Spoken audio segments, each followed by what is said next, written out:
You know for a fact whenever there is multiple different colors being used for an anime hair, you know for a fact that it's always going to be a banger of a design. And I was never wrong for Label in this case. But who is Label anyway? Label is part of Arcania's group, with Arcania being one of the members, the second being Label, and the third being Phantom.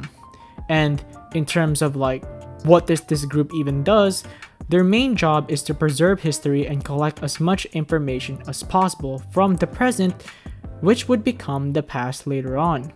And if I would rank the character designs from Arcania's group from great, or Label's group from great to greatest, I would probably rank them as Phantom being third, Arcania being second, and of course Label being first. I mean, just looking at her design, it's pretty goated to be honest. The long piece black dress that almost kind of resembles a nightgown, which again makes sense because she likes to stay at home a lot. The pale skin, which represents her being an introvert and staying at home at all times without going outside. I mean, that's just usually what happens with skin when it doesn't get sunlight, or vitamin D to be specific. They do become pale.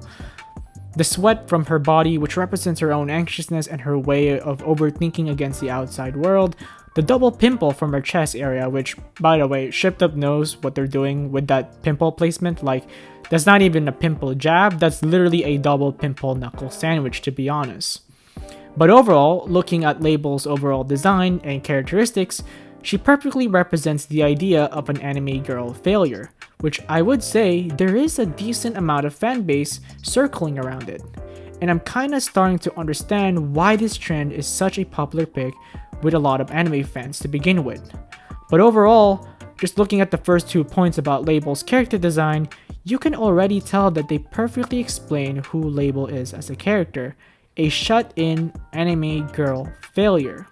And that alone should already show the amount of love and care that Shiftup put in such a goated looking character design. And it gives me a lot of hope for any new upcoming character design that Shiftup might decide to cook later on.